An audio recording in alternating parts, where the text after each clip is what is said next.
अस्सलामुअलैकुम my dear audience.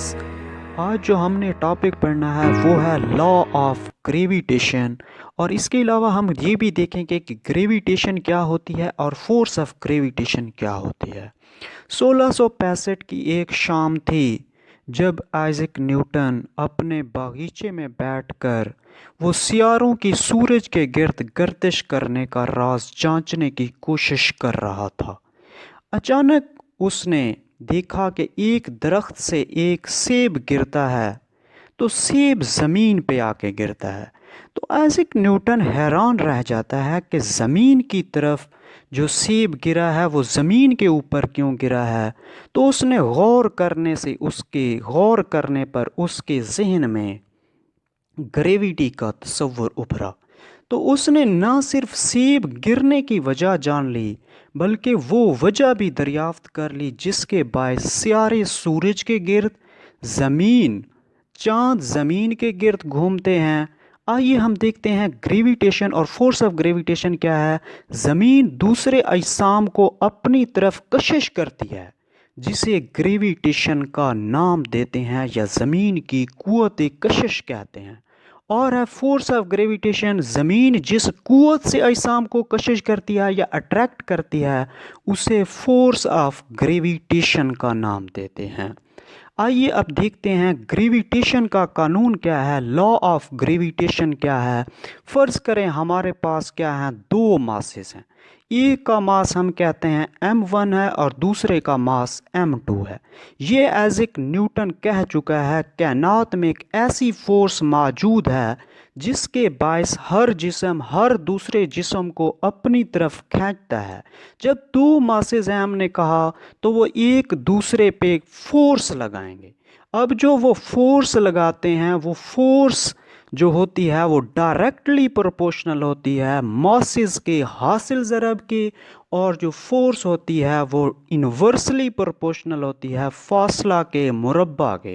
यानी हम इस तरह कह सकते हैं जो उन दो मासेस के दरमियान जो फोर्स होती है वो डायरेक्टली प्रोपोर्शनल होती है प्रोडक्ट ऑफ मासेस के, और इन्वर्सली प्रोपोर्शनल होती है square of distance between them.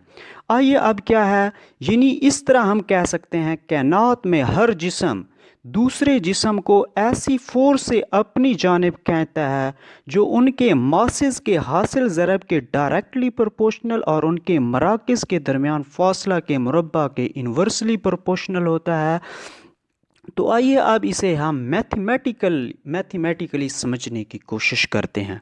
फ़र्ज़ करें क्या है, हम पहली जो इक्वेशन है उसको ये नाम देते हैं F is directly proportional to m1 और m2। और क्या है, force is inversely proportional to 1/d², या d का नाम दे दें या r का नाम दें। यानी जो दूसरी इक्वेशन बनी वो है force is inversely proportional to 1/d²। अब दोनों इक्वेशन को क्या है कंबाइन कर लेते हैं या इन दोनों को क्या है मिलाने से हम ये हासिल करते हैं F is directly proportional to m1 m2 बटा d का स्क्वायर। अब क्या है, आप इस बात को जानते हैं जब प्रोपोर्शनल के साइन को ख़त्म किया जाता है तो उसकी जगह दो चीज़ें आती हैं, एक इक्वल का निशान यानी मसावी का निशान, और दूसरा निशान आता है कांस्टेंट का। जो हम यहाँ कांस्टेंट इस्तेमाल करेंगे वो क्या है, एक स्पेसिफिक नेम है, स्पेसिफिक कांस्टेंट होगा, हम उसको स्पेसिफिक नाम g का नाम देते हैं। तो हमारे पास इक्वेशन ये बन जाएगी F equal to g m1 m2 बटा d का स्क्वायर। अब क्या है, अगर क्या है मैं इसी बात को समराइज़ करूं, यानी जो हमारे पास इक्वेशन है तो according to Newton law the gravitation is the intrinsic property of the matter that every particle of matter attracts every other particle with a force that is directly proportional to product of their masses and is inversely proportional to square of distance between them. अब क्या है, आइए अब value calculate करते हैं g की। g is a constant value जिसे हम क्या कहते हैं, ग्रेविटेशनल कांस्टेंट या यूनिवर्सल ग्रेविटेशनल कांस्टेंट। आप इक्वेशन 3 से ये देख चुके हैं। अगर हम वहाँ से g की वैल्यू कैलकुलेट करें, g के साथ मॉसेस क्या हो रहे हैं, ज़रब हो रहे हैं, उस साइड पे जाएंगे तो तकसीम हो जाएंगे। और क्या है, डी स्क्वायर क्या हो रहा है, तकसीम हो रहा है, तो इक्वल के उस साइड पे जाएगा तो क्या हो जाएगा, ज़रब तकसीम हो जाएगा। और क्या है, यानी हमारे पास क्या बना, G इक्वल टू एफ ज़रब डी स्क्वायर बटा m1 m2। तो अगर देखें तो फोर्स का यूनिट क्या होता है, न्यूटन होता है, और फासले का यूनिट क्या होता है, मीटर स्क्वायर, और मास का यूनिट आप जानते हैं वो क्या होता है, किलोग्राम। तो यूनिट क्या बना, न्यूटन मीटर स्क्वायर पर किलोग्राम स्क्वायर।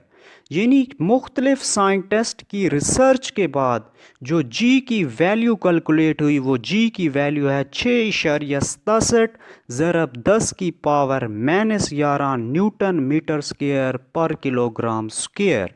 यानी जो 10 की पावर नेगेटिव जा रहा है, वो ये इस बात की निशानदेही कर रही है, negative power shows that it value is very less.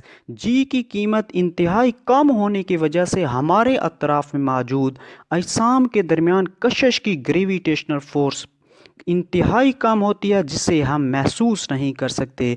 चूँकि ज़मीन का मास बहुत ज़्यादा है, 6 ज़रब 10 की पावर +24 किलोग्राम है, इसलिए क्या है, ज़मीन दूसरे अजसाम को बड़ी वाज़ेह तौर से अपनी तरफ क्या करती है, कशिश करती है या क्या करती है। यही वजह है कि ज़मीन दूसरे अजसाम को अपनी तरफ क्या है, कशिश करती है, जिसे फोर्स ऑफ ग्रेविटेशन का नाम देते हैं।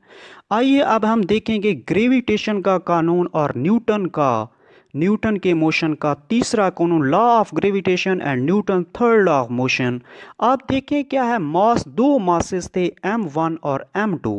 m1 क्या है, m1 m2 को अपनी तरफ खींचता है, और m2 क्या है, m1 को अपनी तरफ खींचता है। यानी क्या है, अब उनकी मिकदार तो बराबर है, लेकिन उनकी जो डायरेक्शन है वो मुख्तलिफ है। अगर हम न्यूटन के तीसरे कानून की बात करें तो वो भी यही होता है कि हर एक्शन का क्या होता है, रिएक्शन होता है, वो क्या होता है, एक दूसरे के मसावी लेकिन मुखालिफ होता है। लेकिन यही बात क्या है, एक दूसरे के कंपैरिजन में है कि मासेस भी क्या है, एक दूसरे को अट्रैक्ट या कशिश करते हैं। और न्यूटन की तीसरी बात से मुशाबहत रखती है कि हर एक्शन का क्या होता है, रिएक्शन होता है, जो कि मिकदार में बराबर लेकिन क्या होते हैं, सिमत में मुखालिफ होते हैं। ये क्या है, ग्रेविटेशन के कानून से क्या रखता है, मुताबिकत रखता है। यानी जो क्या है, ग्रेविटेशन का कानून है वो न्यूटन के थर्ड लॉ से भी मुशाबहत रखता है, और क्या है, सेकंड लॉ से भी मुशाबहत रखता है। वस्सलाम, थैंक्स।